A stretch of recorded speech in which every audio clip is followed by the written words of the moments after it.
যে আমরা অনেক সময় সব শর্ত পূরণ করে দোয়া করি, তারপরে দোয়া কবুল হয় না। এর কারণ কি? এর উত্তর হলো যে দোয়া কবুলের 3টি স্তর আছে। নবী করিম সাল্লাল্লাহু আলাইহি ওয়াসাল্লাম বলেছেন, কখনো কখনো মানুষ যা চায় তৎক্ষণাৎ তা দিয়ে দেওয়া হয়। এটা হলো একটা অপশন। দোয়া কবুলের আরেকটা ফরম্যাট হলো, মানুষ চেয়েছে আল্লাহর কাছে একটা জিনিস দুনিয়াতে, আল্লাহ সেটা দিল না। একজনের সন্তান হয় না, এত দোয়া করে, এতভাবে দোয়া করে, মক্কা যায়, মদিনা যায়, নামাজের পরে ভোর রাতে তাহাজ্জুদে বিভিন্নভাবে, বাট দোয়া কবুল হচ্ছে না। তো আল্লাহ রাব্বুল আলামিন এই ব্যক্তিকে এই কাঙ্ক্ষিত জিনিসটা না দিয়ে তার জন্য আখিরাতে বিনিময় রেখে দিবেন, এবং সেই বিনিময় যখন পাবে সে, তখন তার কাছে মনে হবে যে আমার দুনিয়াতে আরো যে দোয়াগুলো কবুল হয়েছে সেগুলো যদি কবুল না হতো, এটা আমার জন্য বেস্ট হতো। কারণ সেই চাওয়া পূরণ হওয়াটা সীমিত সময়ের জন্য, আর এটা অনন্তকালের জন্য হতো। কখনো কখনো আল্লাহ তাআলা বান্দার জন্য দোয়ার কাঙ্ক্ষিত বিষয় না দিয়ে তার চেয়ে বেটার জিনিস রেখে দেন। আর দোয়া কবুলের আরেকটা উপায় হলো, আল্লাহ দোয়া কবুল করেন, কিন্তু সেটার প্রক্রিয়া হলো যা চেয়েছে তা না দিয়ে তার কোনো অকল্যাণ থাকে তাকে রক্ষা করেন। দেখুন, আমাদের জীবনে বহু বিপদ আসে, যে বিপদ থেকে বাঁচার জন্য আমরা আল্লাহর কাছে অ্যাপ্লিকেশন করি নাই।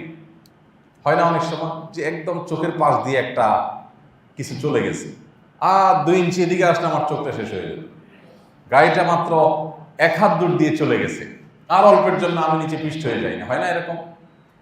আমি কি আল্লাহর কাছে দোয়া করছি, আল্লাহ ওই যে গাড়িটা আসতেছে আমি যেটা নিচে না পড়ি? দোয়া তো করি নাই।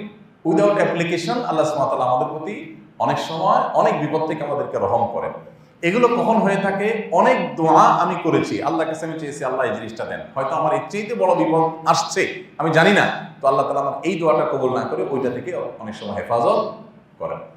খোলাসা কথা হলো, বান্দার দোয়া এটা কখনো তার জন্য ক্ষতির কোনো কারণ হওয়ার কোনো সম্ভাবনা নাই। দোয়া তার কল্যাণই কল্যাণ বয়ে আনে। কিছুই যদি না হয়, শুধু দোয়া করাটাই ইটসেলফ একটা ইবাদত। দোয়া করাটাই একটা সত্যাগতভাবে একটা ইবাদত। এই জন্য দোয়া করতে আমাদের কখনো কার্পণ্য করা উচিত নয়। নবী করিম সাল্লাল্লাহু আলাইহি ওয়াসাল্লাম বলেছেন, বান্দা দোয়া আল্লাহ কবুল করে যতক্ষণ পর্যন্ত সে তাড়াহুড়ো না করে। সাহাবীরা জিজ্ঞেস করেন, তাড়াহুড়ো কি? নবীজি বলেছেন, তাড়াহুড়ো হলো দোয়া করার পর কবুল হচ্ছে না কেন, কবুল হচ্ছে না কেন, এই জন্য অস্থির হয়ে যায়, ব্যাকুল হয়ে যায়, এবং একটা পর্যায়ে সে দোয়া ছেড়ে দেয়, না অনেক করছি হলো না। এই জন্য আমাদের কাজ হলো দোয়া অব্যাহতভাবে করতে থাকা। আমার কাঙ্ক্ষিত জিনিস আজ হোক, 2 দিন পরে হোক, হয়তো আমি পাবো, হয়তো আমি যা চাচ্ছি তার চেয়ে গুরুত্বপূর্ণ বিষয় আমার চাওয়া আছে। আমরা তো আসলে ত্রিকালদর্শী না, আমরা তো ভবিষ্যৎ জানি না। আমরা আমাদের চোখের সামনে দেখছি এই মুহূর্তে আমার চাকরিটা দরকার, এই মুহূর্তে বাচ্চাটা হওয়া দরকার, এই মুহূর্তে ব্যবসার উন্নতি দরকার, এই মুহূর্তে ওই বিপদ থেকে উদ্ধার হওয়া দরকার। যেটুকু আমার খোলা চোখে দেখি সেটুকু আল্লাহর কাছে চাই। আমার জানার বাইরে, আমার দৃষ্টির সীমার বাইরে আমার অনেক বিষয় আছে যেগুলো আমি জানি না। যদি জানতাম তাহলে সেগুলোকে আরো বেশি প্রায়োরিটি দিয়ে আল্লাহর কাছে চাইতাম।